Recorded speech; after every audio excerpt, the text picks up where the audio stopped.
जय श्री विष्णु हरि। जेठ मास की कथा। अध्याय 5। जेठ मास का समय था। सूर्य देव अपनी प्रचंड तपन से पृथ्वी को तपाए जा रहे थे। चारों ओर गर्मी का ऐसा प्रकोप था कि जीव जंतु तक छाया ढूंढते फिरते थे। इसी समय एक छोटे से गांव में एक साधारण ब्राह्मण परिवार रहता था। उस परिवार में ब्राह्मण, उसकी पत्नी और एक छोटी सी बेटी थी। ब्राह्मण अत्यंत धार्मिक था, परंतु उस आर्थिक स्थिति बहुत कमजोर थी। वह प्रतिदिन भगवान की पूजा करता और लोगों को कथा सुनाकर जीवन यापन करता था।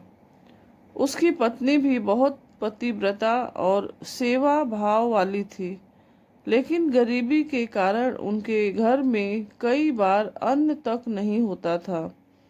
एक दिन ब्राह्मण की पत्नी ने कहा, स्वामी, जेठ मास चल रहा है। सुना है कि इस मास में व्रत, दान और कथा का बहुत महत्व होता है। अगर हम भी इस मास का विधि पूर्वक पालन करें तो शायद हमारी कठिनाइयां दूर हो जाएंगी। ब्राह्मण ने गंभीरता से उत्तर दिया, तुम ठीक कहती हो। जेठ मास में भगवान विष्णु और सूर्य देव की पूजा करने से सभी कष्ट दूर होते हैं। हम आज से ही नियम पूर्वक व्रत और कथा आरंभ करेंगे। उस दिन से दोनों पति पत्नी ने नियम बना लिया कि वे प्रतिदिन प्रातः स्नान करेंगे, सूर्य को जल अर्पित करेंगे और भगवान की कथा सुनाएंगे। भले ही घर में अन्न न हो, परंतु पूजा में कोई कमी नहीं रखते थे।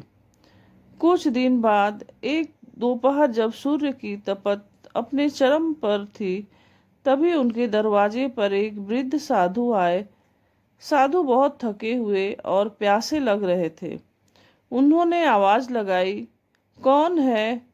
मुझे थोड़ा जल मिल सकता है क्या?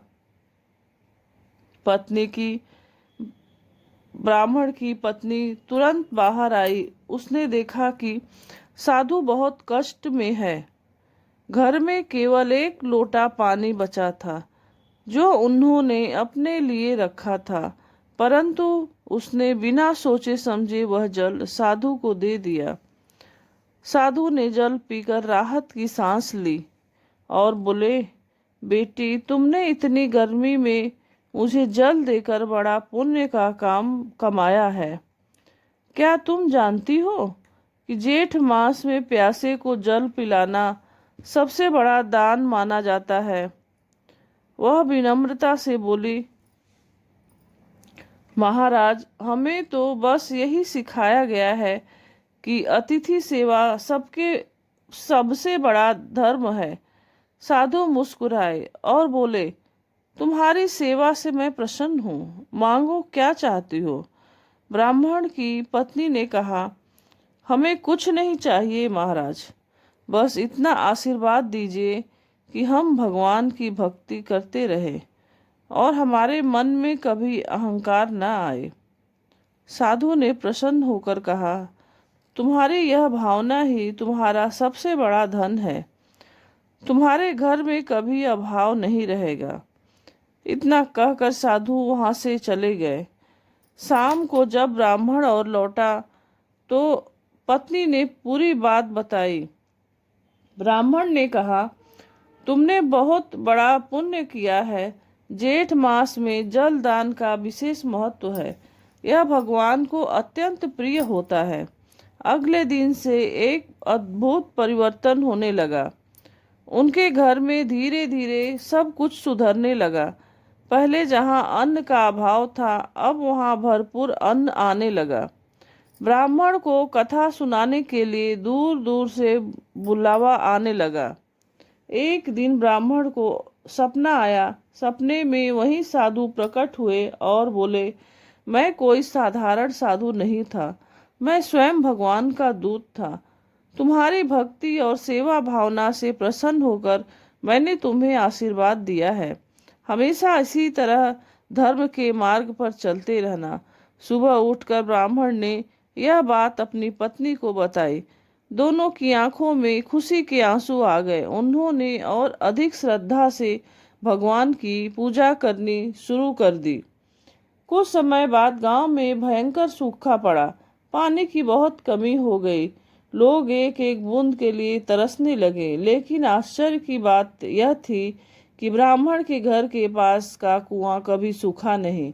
गांव वाले यह देखकर चकित रह गए। वे ब्राह्मण के पास आए और बोले, आपके घर का कुआं कैसे भरा हुआ है, जबकि पूरे गांव में पानी नहीं है? ब्राह्मण ने विनम्रता से उत्तर दिया, यह सब भगवान की कृपा है और जेठ मास में किए गए जल दान का फल है। तब ब्राह्मण ने गांव जेठ मास का महत्व बताया। उसने कहा, इस मास में व्रत दान, विशेष रूप से जल दान और भगवान की कथा सुनना बहुत फलदायी होता है। अगर आप सभी श्रद्धा से यह करेंगे तो आपके कष्ट भी दूर हो जाएंगे। गांव वालों ने उनकी बात मानी और सभी ने मिलकर व्रत, पूजा और दान करना शुरू कर दिया। धीरे धीरे गांव की स्थिति भी सुधरने लगी। जो व्यक्ति श्रद्धा और विश्वास के साथ जेठ मास की कथा सुनाता है, उसके जीवन में सभी कष्ट धीरे धीरे समाप्त हो जाते हैं और सुख समृद्धि का वास होता है। यह कथा आपको पसंद आती है तो चैनल को लाइक, कमेंट